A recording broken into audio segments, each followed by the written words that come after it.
예, 여러분 안녕하세요. 세종연구소 이상현입니다.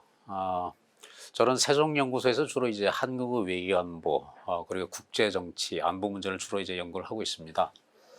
그래서 오늘 저와 같이 생각해 볼 문제는 이 미중 전략 경쟁 시대에 한미 동맹에는 어떤 과제와 도전이 있을까? 그 문제를 한번 같이 생각을 해보도록 하겠습니다. 사실 미국 대선이 최근에 끝났죠, 그죠? 그래서 이제 트럼프 시대의 한국과 미국의 관계, 우리는 항상 그 한미 동맹을 중요시하는데 뜻밖에도 트럼프 행정부는 동맹에 대해서 굉장히 거래적인 그 시각에서 예를 든다면 방위비 분담에 대해서도 뭐 1년 만에 뭐 5배로 올려달라든지 이런 이제 뭐랄까 좀 껄끄러운 그런 장면이 많이 연출이 됐었죠. 거기에 비해서 이제 그 바이든 당선자는 일단 그 취임 그 당선 일성이 미국의 동맹 관계를 복원시키겠다 이렇게 말을 했습니다. 거기에 따라서 이제 한미 동맹 관계도 이제 예전의 그 굳건한 혈맹 그런 관계로 이제 복원될 거라고 생각하는데 그럼에도 불구하고 바이든 시대가 그 앞으로 부딪히게 될 이 국제 전략 환경이라는 게 그렇다지 녹록한 것만은 아니죠. 그래서 그중에 가장 대표적인 것은 이제 미중 전략 경쟁. 바이든이 되더라도 미중 간의 이 전략 경쟁은 계속 지속이 될 것이다. 그럼 미국과 중국 사이에 끼인 한국은 여러 가지 도전에 직면할 수밖에 없는 것이 현 상황이 되는 것이죠. 자, 그래서 이 바이든 시대가 한미 동맹에 주는 기회와 도전, 거기에 대해서 오늘 같이 생각을 해보도록 하겠습니다.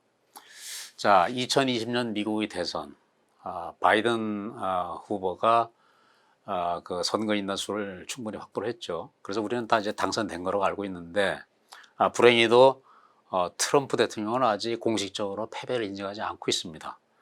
여러 가지 이제 선거 불법 의혹 그걸 제기하면서 아직까지 버티고 있는데 아마도 트럼프 대통령이 어떤 방법을 쓰든 이 대선 결과를 바꿀 수는 없을 겁니다. 그래서 결국은 이제 그 트럼프 대통령이 물러나고 이제 바이든 시대가 개막이 될 텐데 이 바이든 시대가 한국의 외교안보 그리고 글로벌 질서 그리고 미중 관계 여러 가지 이제 파급 의미를 갖는다고 생각을 합니다. 거기에 대해서 오늘 조금 살펴보도록 할 텐데요. 자, 이번 대선 결과, 이 CNN 예측 결과입니다. 그래서 사실은 뭐 이미 선거에는 270석이 당선 선인데, 자, 보시다시피 바이든 후보가 306명, 그 다음에 트럼프 대통령이 232명. 그래서 선거 결과로 본다면 이미 바이든이 당선이 됐다 이렇게 볼 수 있는 거죠. 그리고 이번 선거에서 눈여겨볼 것은 기존에 트럼프의 지난번 대선에서 트럼프 대통령을 찍었던 그 많은 주들이 이번에 바이든을 선택하는 것을 볼 수 있는데 그 덕에 이 바이든 후보가 이번에 상당히 많은 선거인을 확보하면서 대선에서 승리할 수 있었다 이렇게 볼 수 있겠습니다. 그래서 이제 바이든과 트럼프 이 시대 어떻게 우리가 예상할 수 있을까요? 우선 볼 수 있는 게 자, 이 미국은 이제 대선 대통령 선거가 치러질 때가 되면 공화당과 민주당이 소위 그 파티 플랫폼, 정당이라는 걸 이제 발표를 합니다. 그러니까 이 파티 플랫폼 속에 그 당이 추구하는 여러 가지 정책적인 내용이 들어가 있는 것이죠. 자, 공화당은 2016년 그러니까 트럼프 1기 당선될 때 내걸었던 정강 내용을 그대로 다시 채택을 했습니다. 아마도 이것은 트럼프 만약 2기가 출범하게 된다면 그 정책 내용에 큰 차이가 없다는 그걸 의미하는 거겠죠. 그 민주당은 이번에 새롭게 2020년 민주당 정강땡을 내걸었어요.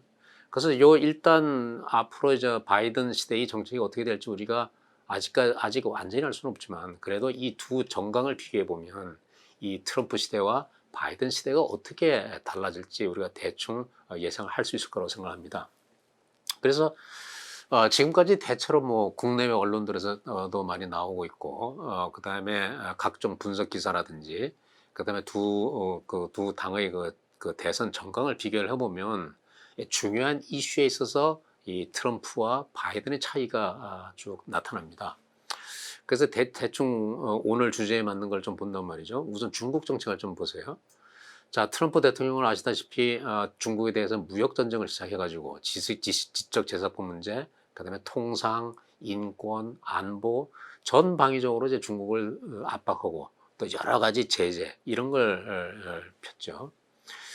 이에 비해서 바이든 후보는 아마 중국을 비판하는 것은 맞는데 또 중국을 적대적으로 보는 것은 맞는데 그리고 이제 특히 중국의 약탈적인 무역 관행을 비판을 하고 중국에 대해서 강경한 입장을 표기는 하는데 대신 중국에 대해서 트럼프처럼 직접 때리는 것이 아니고 동맹과 우방국들과의 협력을 통해서 이 광범위한 압박 전선을 구축하겠다 하는 그런 차이점이 있는 것이죠.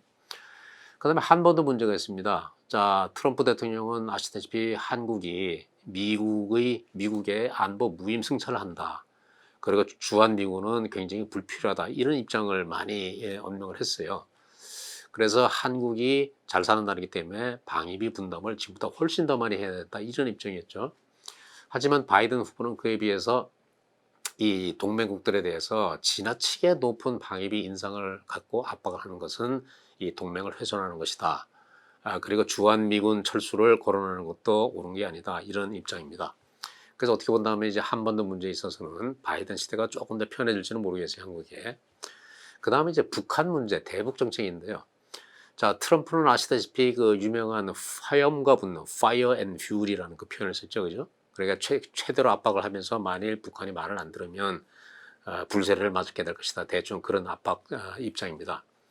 그리고 핵 문제에 대해서는 CVID라고 표현되는 완전하고 검증 가능하고 그다음에 불가역적인 비핵화를 하는데 특히 김정은과 두 번이나 만났죠, 정상회담을. 그래서 탑다운 방식으로 이 북핵 문제를 폈다. 이런 입장입니다. 그에 비해서 바이든은 이 CVID 입장을 공유하는 건 맞는데 이 오바마 시대의 전략적 인내 이거를 어찌 말한다면 다시 조금 더 고강도의 전략적 인내가 될지도 모르겠어요. 그래서 김정은과 개인적인 외교는 하지 않는 대신 실무진이 핵 협정을 위한 디테일을 만들어놓는 바텀업 방식으로 해결하겠다.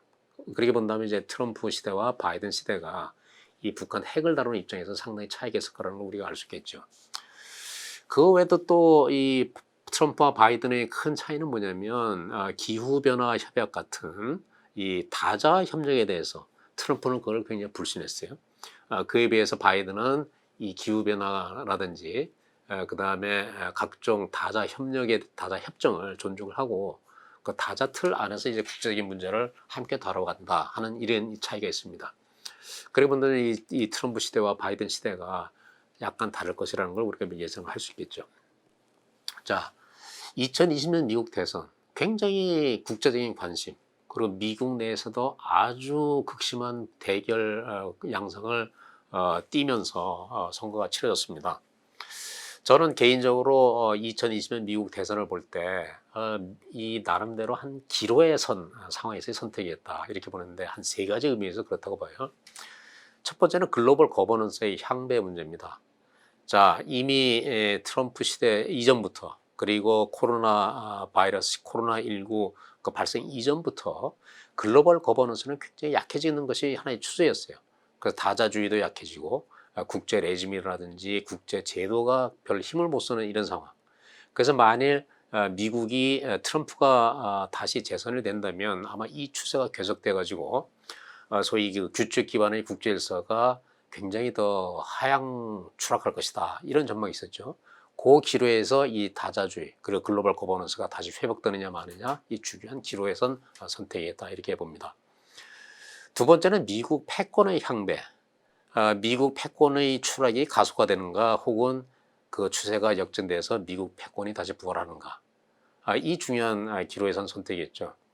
그럼 미국 패권이 약해지는 것은 우리가 이미 몇 년 전부터 뚜렷한 추세로 보고 있는데 트럼프 대통령이 미국 이익 우선주의, 미국 우선주의 기치 아래서 미국의 이익만 챙기면서 글로벌 이슈에 대해서 별 관심을 안 쏟다 보니까 결국은 미국에 대한 국제적인 리더십이 약화되면서 미국 패권이 약해지고 있는 거죠.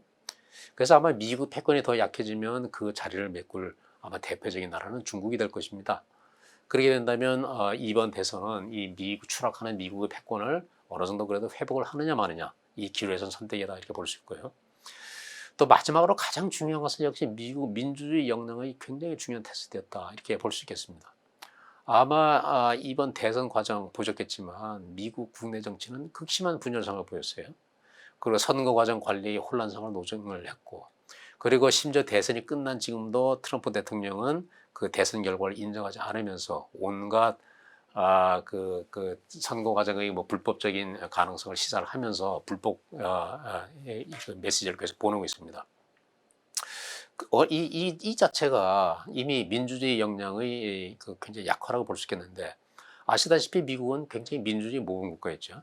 그리고 항상 전 세계에 민주주의 모델을 수출하려고 하는 그런 국가였는데, 이 상황, 이번 대선은 미국의 민주주의가 굉장히 약해졌구나 하는 걸 이제 보여줬고, 그래서 미국 민주주의가 다시 굳건하게 자리를 잡는가, 아니면 민주주의가 더 흔들리는가, 이 기로에 선 선택이 이번 선거의 중요한 의미 중에 하나라고 생각할 수 있겠습니다. 자, 미국 우선주의. 아마 바이든 시대가 돼도 이 트럼프 대통령의 그 정책 유산인 미국 우선주의는 아마 쉽게 사라지지 않을 것입니다. 그 몇 가지 그 통계 자료를 좀 보면 이 트럼프를 지지하는 세력이 과연 어떤 사람들인가 하는 걸 우리가 쉽게 알 수 있는데요. 자, 일단 인종적으로 본다면 압도적으로 백인들이 트럼프 대통령을 지지를 했어요. 유색 인종들은 그 흑인이라든지 히스패닉, 아시아계통은 압도적으로 바이든 후보를 지지를 했죠. 그 다음에 또 다른 거는 이제 남성과 여성의 차이.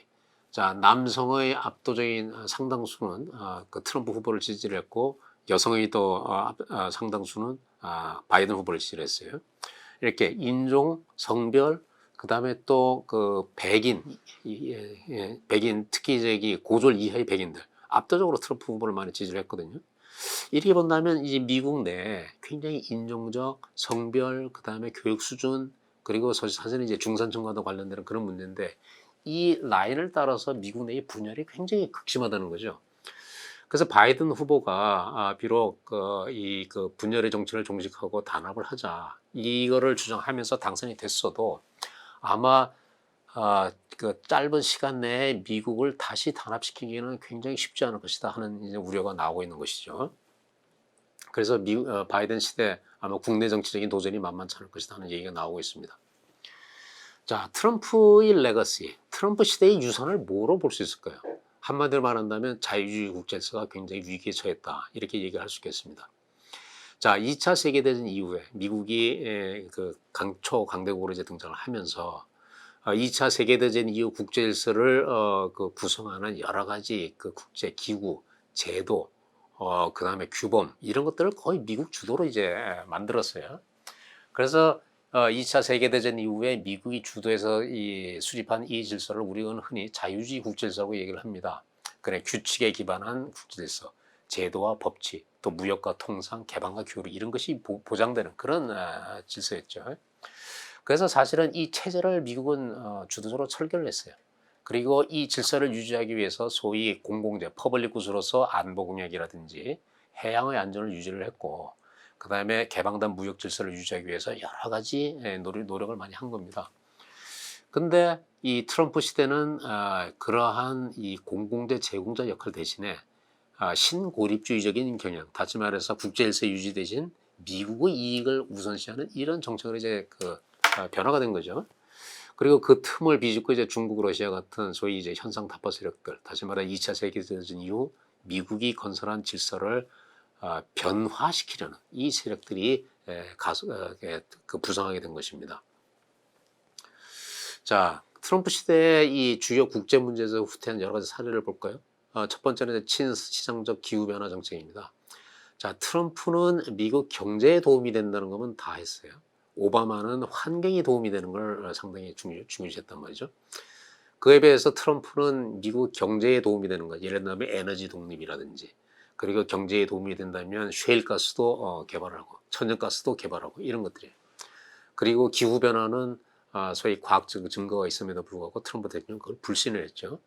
그래서 파리 기후변화 협약 여기에서 탈퇴를 했는데 뉴욕타임즈가 이거를 굉장히 불명예스러운 탈퇴다 이렇게 표현을 할 정도였습니다.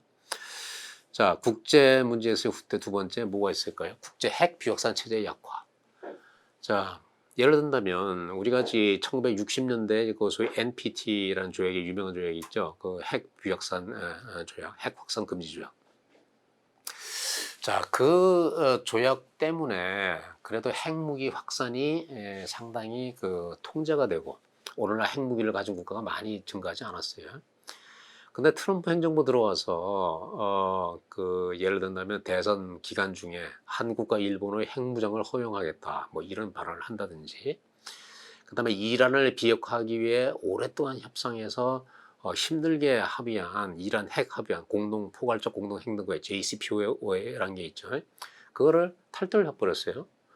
그리고 미국과 러시아 간의 그 핵무기 통제를 위해서 맺은 INF 중거리 핵무기 폐기 조약이라는 게 있죠. 이것도 그 미국이 폐기를 했습니다.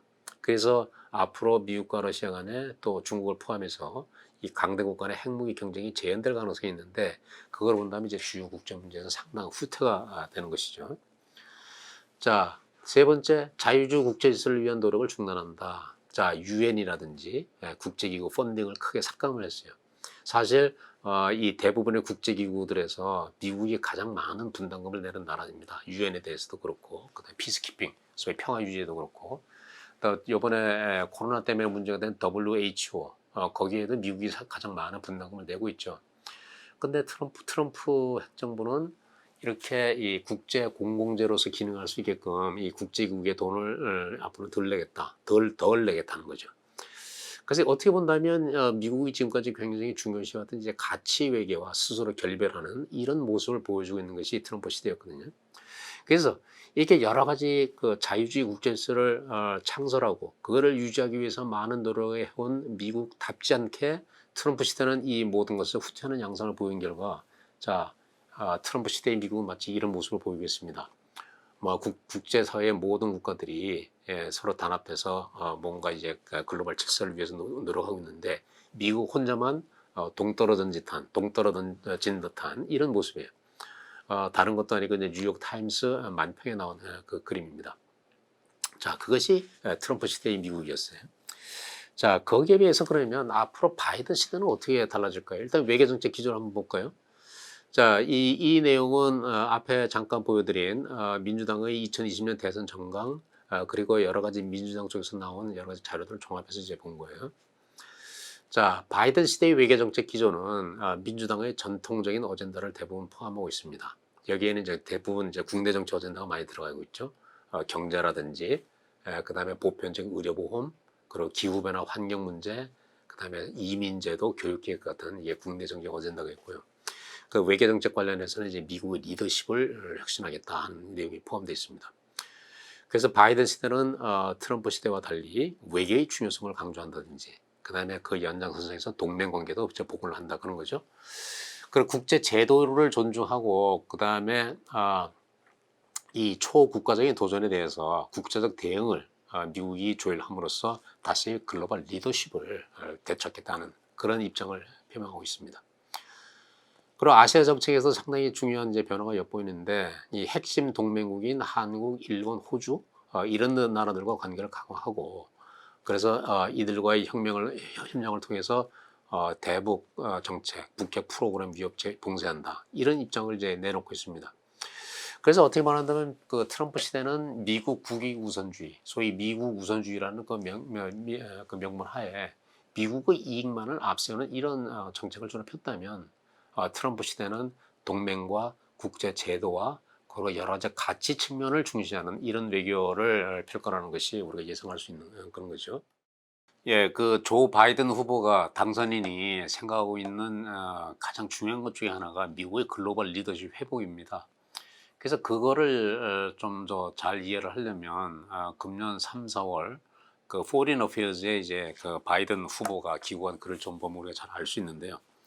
그 제목이 이겁니다. Why American Must Lead Again? 왜 미국이 다시 세계를 리드해야 되는가? 이 글에서 이제 그 조 바이든은 이제 세 가지를 주장을 했어요. 그게 앞으로 국내에서 첫째가 이제 국내에서 민주주의를 혁신한다. 그래서 사실 이 대선 과정의 혼란상을 보면서 미국의 민주주의 이미지가 많이 실추를 했는데, 그래서 그 세계의 진보를 이끄는 미국의 힘은 결국은 좋은 모범을 보이는 데서 나온다. 그래서 힘을 통한 모범이 아니라 모범의 힘으로 세계를 리드하겠다는 거죠. 그래서 그 모범의 핵심은 역시 미국 민주주의를 제대로 잡는 거다 하는 겁니다. 그래서 취임 첫 해 글로벌 민주주의 정상회의를 개최한다 하는 게 이제 약속 중에 하나고요. 두 번째 강조한 것은 미국 중산층을 위한 외교 정책이다. 이 경제 안보가 곧 국가 안보고 이 통상 정책도 국내에서 출발한다 그런 인식이죠. 그리고 사실 트럼프를 지지하는 많은 그 사람들이 사실 백인 중산층입니다. 로스트벨트의.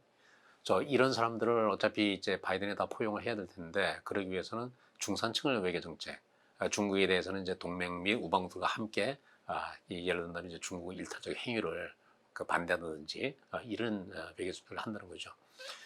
그 세 번째가 세계 리더 자리로 다시 복귀한다. 미국은 이제 국제사회 룰을 만들고 또 합의를 도출해서 제대로 활성화하는데 이제 주도적 역할을 하겠다. 어떻게 본다면 이제 그 트럼프 시대 잃어버린 것들을 다시 되찾기 위한 하나의 선언이라고도 볼 수 있는 그런 내용이라고 볼 수 있겠습니다. 그래서 이 바이든 시대가 출범하면 과연 오바마 3기가 될까? 혹은 바이든 1.0기가 될까? 뭐 이런 얘기들이 많이 있어요. 그래서 오바마 시대도 그때 그 조지 W 부시 행정부의 그 일방주의 외교에 때문에 실추된 미국의 존경을 회복하기 위해서 뭐 리셋 외교라든지 혹은 미국 리더십 회복 이런 걸 주장을 했었거든요. 그래서 아마 제 생각엔 바이든이 출범을 한다면 저는 개인적으로 그걸 리셋 2.0 시대라고 부르는데 오바마 시대로의 복귀라기보다는 좀 더 현실주의적인 색채를 가미한 진화된 버전으로 리셋을 할 것이다. 그 변화된 현실이라는 것은 일단 중국 위협론이 크게 현실화됐죠. 그다음에 다자주의와 국제제도 레짐도 개선할 필요성이 이제 대두가 됐고, 그리고 오바마가 이제 주요 적들과의 관계 리셋을 지향을 했다면 바이든이 최우선 관심사는 이 동맹국들과의 관계 리셋에 있다 이렇게 볼 수 있겠어요. 그래서 앞으로 이 바이든이 이 외교를 그런 식으로 펼칠 거라고 생각할 수 있겠는데 그 트럼프 시대에 비해서 변하지 않을 것은 두 가지가 있다는 생각이 들어요. 첫 번째는 아마 트럼프가 사라지더라도 백인 우선주의는 미국 우선주의는 지속이 될 것이다. 흔히 이제 트럼피즘이라고 부르는 백인 정체성의 정치입니다. 사실 미국 역사에서 그 백인 우월주의, 백인 정체성의 정치는 항상 있어 왔던 현상이에요. 사실 미국은 건국의 뿌리가 그 앵글로 섹슨 인종적 기초에 건국이 된 국가죠. 그래서 처음부터 미국에는 백인 우월주의가 기초였는데 트럼프 이전까지는 아무도 그거를 그렇게 공개적으로 거론하는 사람이 많지 않았는데 트럼프는 그거를 끄집어내서 자신의 정치 기반으로 삼은 겁니다. 그래서 앞으로는 이 트럼프 시대를 거치면서 이 백인 정체성의 정치가 미국 정치의 일상이 돼버렸어요. 그렇기 때문에 이 트럼피즘의 기초를 이루는 백인 중산층에 대해서 바이든도 무시할 수 없는 이런 상황이죠. 특히 이 세계화로 인한 미국 내 피해계층, 러스트벨트의 백인 중산층을 상대로 바이든도 이들을 위해 미국의 국익을 최우선시한다 하는 메시지를 끊임없이 발신을 해야 될 필요가 있는 겁니다. 또 중요한 그 지속성, 아마도 대중국 강경론은 지속이 될 것이다. 중국에 대한 위협론, 중국에 대한 경계심, 이것은 지금 미국 내에서 초당적인 인식이에요. 핵심은 이겁니다. 지난 40여 년간 미국은 중국을 포용하면서 중국이 좀 긍정적인 방향으로 변화할 수 있도록 기대를 했는데 현실은 그 반대로 갖고 전략적 그 경쟁자로 만들었다. 그래서 중국 포용 정책은 실패했다. 이게 이제 그 미국 내의 초당적인 공화당, 민주당 모두 갖고 있는 그런 인식이에요. 그래서 트럼프 행정부는 현재 국제에서 본질을 경쟁적이다. 협력적이 아니고 경쟁적인 들에게 봤는데 그래서 이제 그 금년 5월에 그 백악관에서 발간한 보고서에 본다면 앞으로 중국에 대해서 굉장히 경쟁적 접근을 하겠다. 사실상 신냉전을 선언하는 그런 보고서가 있거든요. 이 중국이 제기하는 여러 가지 도전은 경제적 도전이 있고 그다음에 이 미국적 가치에 대한 도전이 있고 그다음에 안보적 도전이 있는데 이 인식은 지금 민주당도 함께 공유하고 있는 그런 인식이에요. 그래서 바이든이 대통령이 되더라도 아마 중국에 대해서 굉장히 강경한 입장은 아마 변화가 없을 거라고 생각을 할 수 있겠습니다. 자, 폼페이오 국무장관이 그 캘리포니아 닉슨 도서관에서 또 유명한 연설을 했죠. 그래서 이 미중 관계가 이제 본격적인 패권 경쟁으로서 가치 경쟁, 체제 경쟁으로까지 확전되고 있다. 다시 말해서 중국은 공산당 일당 독재 그 막스 레닌주의에 입각한 공산당 일당 독재 국가고 그 시진핑 그 수장이다. 그래서 앞으로 세계가 안정해지려면 중국이 바뀌어야 한다. 이걸 이제 내세운 그 연설이에요. 그래서 앞으로 이런 인식을 쭉 본다면 그 바이든 시대가 되더라도 중국에 대해서 강경한 인식 이거는 변하지 않을 텐데 다만 중국을 대하는 레토릭과 이 접근 방식에 있어서는 어느 정도 차이가 있을 거라고 예상이 됩니다. 아마 바이든은 트럼프처럼 직접 중국을 때리는 대신 이 동맹과 우방국들 이 연대를 통해서 이 다자적 압박으로 중국을 다루겠다 하는 그런 입장으로 이제 예상할 수 있겠어요. 그리고 또 나온 게 이제 인도 태평양 전략이라는 것인데 예전에는 오바마 행정부 시절 그리고 트럼프 행정부 시절까지는 인도 아시아 태평양 전략이었어요. 근데 이제는 인도까지 포함해가지고 중국을 크게 포위하는 이런 전략을 펴고 있는데 거기서 나오는 게 소위 쿼드, 미국, 일본, 호주, 인도 네 나라의 그 협력체인 쿼드 노력에 나오는 게 그런 맥락이죠. 그래서 어쨌거나 이런 걸 쭉 본다면 이 미중 관계가 앞으로도 결국 그 순탄한 걸 같지는 않고 그 미중 전략 경쟁이 심화되면 한국도 여러 가지 도전에 직면하게 된다는 것이 지금 예상되는 바이죠. 그리고 이 탈 G2 시대 미중 패권 경쟁이 심화되면 분명히 미중 디커플링, 경제 디커플링 얘기도 나오고 올 겁니다. 특히 이 코로나19 원인으로 둘러싸고 이제 트럼프 대통령이 이 중국과의 이 거래 관계를 완전히 끊으면 미국의 상당히 유죄다 뭐 이런 입장을 내세웠는데 사실은 뭐 실질적으로는 뭐 불가능하다는 게 다수 의견이죠. 지금 미국과 중국의 경제 서플라이 체인 이런 것들이 너무나 상호 의존이 깊기 때문에 그거를 무자르듯이 자를 수는 없는 거예요. 다만 미국이 주장하는 것은 이 중국에 대한 의존도 그리고 중국 중심의 그 서플라이 글로벌 밸류 체인을 다시 한번 이제 미국 중심으로 재편을 해서 중국에 대한 의존도 이걸 줄이고 중국의 위협을 약화시키겠다는 그런 인식으로 구성으로 볼 수 있겠습니다. 자, 그럼 이제 그 한미 관계에 대한 도전 문제로 조금 넘어가 보겠습니다. 자, 한미 관계에 대한 바이든의 인식은 어떨까요? 최근에 그 우리 언론에 바이든이 기고한 게 있습니다. Hope for our better future. 우리 보다 나은 미래를 위한 희망. 자, 이 글에서 바이든은 한미 동맹을 피로 맺어진 동맹이라고 칭했어요. 그리고 주한미군 철수 압박으로 그 한국을 갈취하지 않겠다. 어떻게 말하면 트럼프 시대에 비해서 굉장한 변화죠. 그리고 앞으로 한미 양국이 공동 번영과 가치 그리고 안보 문제 또 국제사회 도전에 함께 협력해 가자. 그렇게 본다면 이 트럼프 시대에 비해서 동맹 현안으로 인한 갈등 소지는 줄어들겠지만 대신 바이든 정부가 중요시하는 이 가치 지향적인 어젠다에 한국은 어떻게 보조를 맞춰야 될 것인가. 이 도전은 증대할 것으로 볼 수 있는 거죠. 그래서 한미동맹 현 상황에 대해서 여러 가지 평가가 있는데 사실 한미동맹의 기본적인 그 펀더멘탈은 굉장히 좋다. 이게 대체적인 의견인데 문제는 이제 한국과 미국 간에 서로 이익의 우선순위가 다르고 그리고 한국과 미국의 전 환경이 다르기 때문에 동맹에는 이런저런 이견이 발생할 수밖에 없거든요. 그래서 지금까지는 이 한미 양국이 이 동맹 관계에서 발생하는 여러 이견들을 그래도 잘 관리하고 다스려 왔는데 이 이견들이 앞으로 점점 더 커지는 이런 상황에서 이 그 동맹이 서로 이견 조율을 제대로 못하면 문제가 있을 수 있다는 그런 우려가 좀 나오고 있는 겁니다.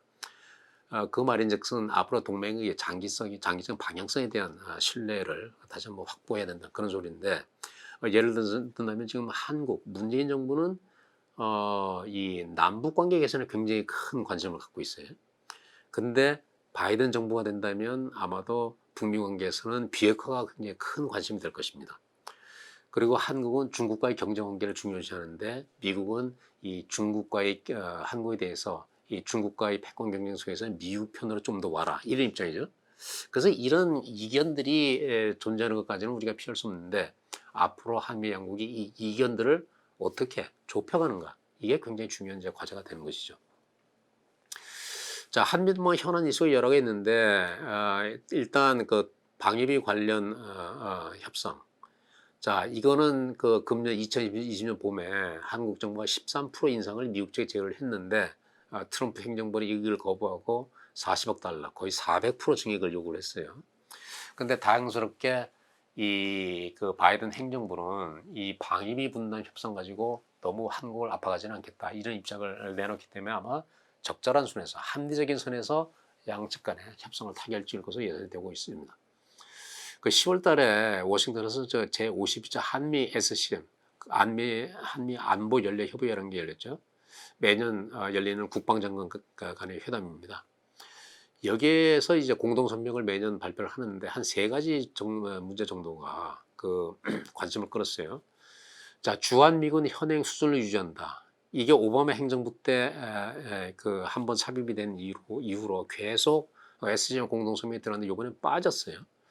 그 말은 트럼프 행정부가 아마도 방위비 압박을 위해서 요거 문구를 의도적으로 빼지 않았나 하는 그런 논란이 되는 그런 대목이었죠. 자, 두 번째는 방위비 분담 문제. 한국 측은 상호 수용 가능한 합리적인 수준에서 분담하자, 이런 입장인데 미국 측은 공평한 방법, 더 공평한 방법, 이걸 이제 강조를 했어요. 그리고 전자권 전환 문제. 한국 측은 한국 조기에 그 한국 주도 연합 방위 체제로 이제 전환하자, 이렇게 주장하는 비해서 미국은 이 전자권 전환에 필요한 조건을 완전히 충족시키는데 지금보다 시간이 더 필요할 것이다. 그러니까 여기 이런 문제들에서 조금 이견이 있는 거예요.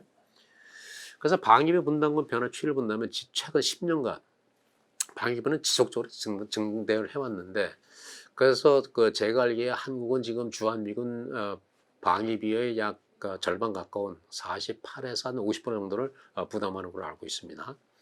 근데 그거를 트럼프는 거의 100%를 넘게 내라는 그런 입장이라서 우리로서는 상당히 수용하기가 곤란한 그런 입장이었죠.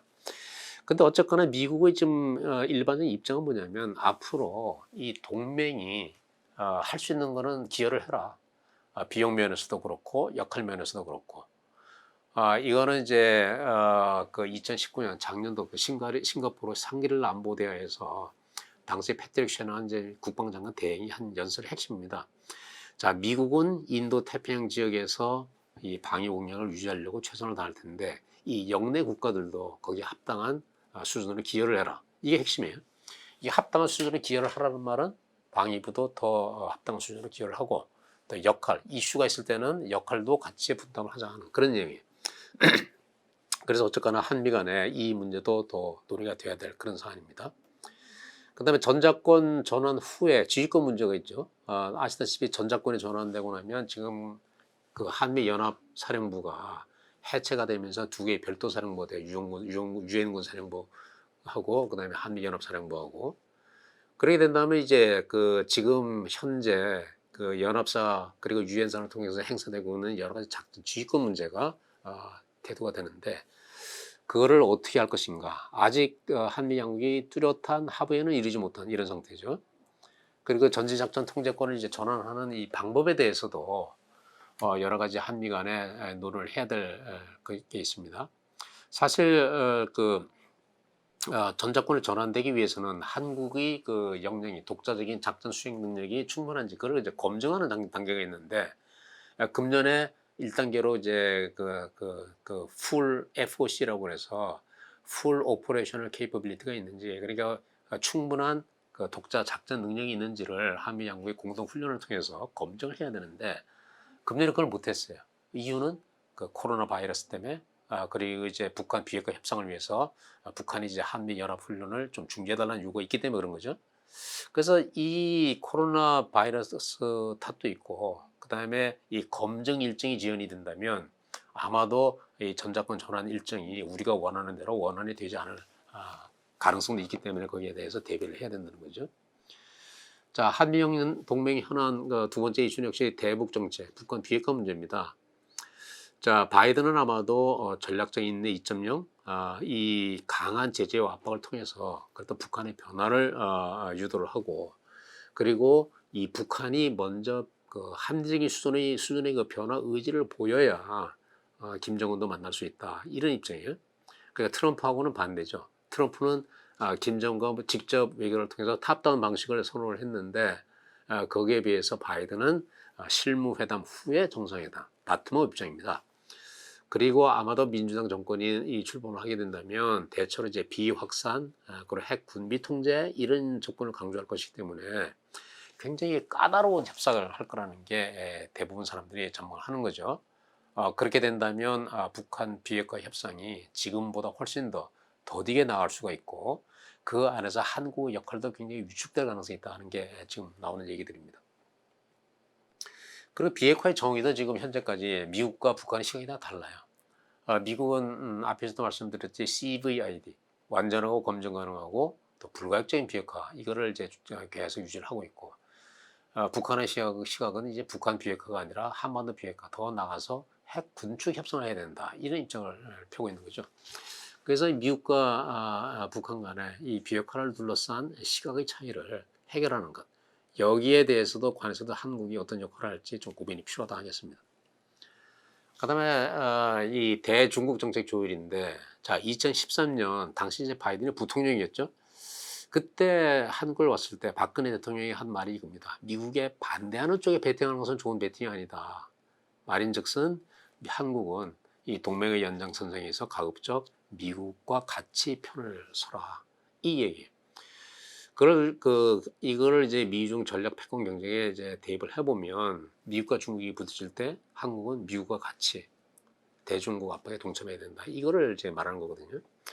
그래서 미중 사이에서 한국이 중국과 관련해서 선택을 해야 될 이슈도 여러 가지 있는데 쿼드 플러스 참여 문제, 그다음에 평화 번영 네트워크 여기서 이제 탈중국 글로벌 공급망을 미국이 주도를 하려는데 여기에 어떻게 할 것인가. 그다음에 또 가까이 있는 화웨이 제재에 동참을 할까 말할까 이런 것들. 이 한국은 굉장히 복잡한 선택의 기로에 처하게 되는 그런 거죠. 그다음에 또 이제 통상 정책 문제가 또 있습니다. 자, 역시 핵심은 글로벌 공급망 재편 문제예요. 그리고 미국이 이 대중국 견제 강화를 위해서 이 동맹과의 결속을 유지에 굉장히 그 힘을 쏟고 있는데 한국은 과연 거기 어느 수준까지 참여를 해야 되는가?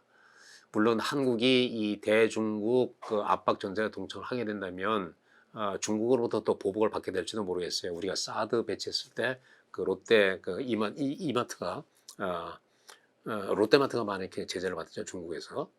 그런 것처럼 이제는 뭐 이제 중국이 그 보복하는 경우 그 리스크도 대비를 해야 되고 그리고 미국과도 보조를 맞춰야 되는 어떻게 보면 이중의 어려움이 우리에게 앞으로 닥쳐오고 있다는 그런 얘기가 되겠습니다. 자, 어쨌거나 미 정부 교체기 굉장히 중요한 시기예요. 자, 미국은 이제 행정부가 특히 당이 바뀌면 대체로 정부 출범 초기 6개월 이내에 대부분의 주요한 정책들을 이제 재검토를 하게 됩니다. 한반도 정책, 그리고 북핵 정책, 이 모든 것들이 아마도 이제 바이든 행정부 초기 3개월에서 6개월 이내에 재검토가 될 텐데, 이때가 굉장히 중요해요. 그때 우리 정부가 원하는 여러 가지 정책 이슈에 대한 입장, 또 우리가 미국과 할 수 있는 것, 이런 것들을 정확히 전달해서 그것이 미국 정부의 정책으로 수립이 될 수 있도록 우리가 소위 인풋을 잘해줘야 되는 거죠. 그리고 지금은 이 전략 한미 간의 전략 소통이 매우 중요하다. 미국은 정부 교체이고 또 한국도 1년 조금 지나면 이제 대선 국면으로 들어갑니다. 전략적 그 불투명성, 불확실성이 큰 시기예요. 이럴 때는 한미 양국이 이 이슈라든지 그 다음에 장기적인 방향성에 대해서 좀 더 솔직한 전략적 소통이 필요하고 그리고 동맹 현안에 관해서 그 이견이 해소되지 못한 채 쌓이게 된다면 결국 한미 동맹이 점점 파열될 가능성이 커집니다. 이런 것들을 잘 관리를 해야 되는 거죠. 그리고 동맹 관리 차원에서 지금은 양측 모두 서로 잘못된 시그널이 나가지 않도록 이 노이즈 관리에 굉장히 유의를 해야 되겠다. 그리고 한국도 이제는 어찌 본다면 일방적으로 미국 편을 들 수 있는 그런 상황은 아니에요. 또 일방적으로 중국을 적대시할 수 있는 이런 상황도 아니고 결국 한국도 현명한 국가 이익 관점에서 기준으로 우리가 이제 선택을 할 수밖에 없는데 한국은 그 원칙과 기준을 조만간 확립을 해야 되는 이런 과제를 안고 있다 이렇게 볼 수 있겠습니다. 자, 결론입니다. 자, 바이든 시대, 트럼프 시대에서 바이든 시대로 가면서 여러 가지 변화도 있을 것이고 뭐 연속성도 있을 것이에요. 연속적인 거는 이런 겁니다. 미중 패권 경쟁은 아마 지속이 될 것이다. 그리고 글로벌 거버넌스 그 약화 이것도 하루아침에 개선되기가 쉽지 않을 것이다. 그리고 보호무역주의도 상당히 지속이 될 텐데 이러한 변화, 연속성 속에 이제 바이든 시대가 가져올 새로운 그 가능성, 이 변화, 이걸 우리가 잘 캐치를 해서 대응을 해야 된다는 거죠. 그리고 바이든 시대 한미 관계 과제로는 결국 미국 리더십 회복과 이 자유주의 국제세 회복을 한국이 얼마나 같이 쫓아가고 또 도움을 줄 수 있을 것인가. 그리고 바이든의 다자주의 규범에게 한국은 어떻게 부응할 것인가.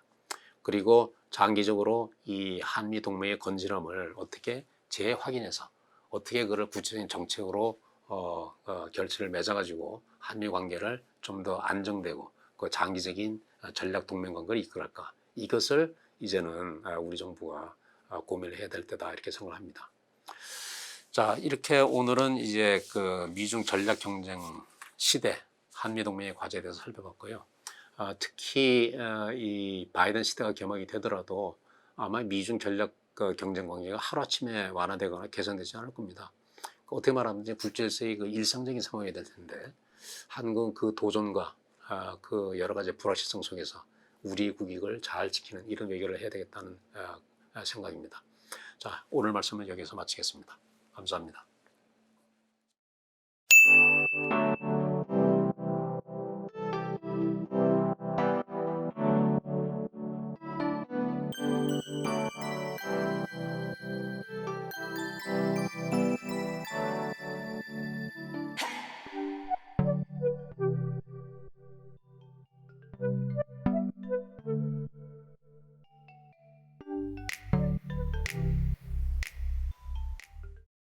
네, 안녕하십니까. 저는 경남대학교 극동문제연구소 중국 센터장을 맡고 있는 이상만 교수입니다. 제가 프라자 포럼에서 미중 전략 경쟁 시기에 중국과 관련된 이러한 주제를 요청을 받았는데 요새 한참 그 핫한 이슈가 뭐 미국 대선도 끝나고 또 그런 가운데서 앞으로의 트럼프 정부 시기에 미중 관계하고 또 바이든 새 정부 시기에 미중 관계가 많이 달라질 거라고 생각하고 있습니다. 또 그에 맞춰가지고 중국에서도 대비를 하고 있기 때문에 우리가 일반 독자분들이 이런 미중 전략 경쟁 하에서의 중국이 어떻게 변화할 것인가 라는 것에 대한 관심이 좀 있을 걸로 알고 있습니다. 그래서 주로 그 미중 전략 경쟁 또는 패권 경쟁 관계에 있어서의 어떤 중국의 그런 대응이라든가 이런 쪽으로 주로 초점을 맞춰서 한번 이야기를 해보려고 합니다.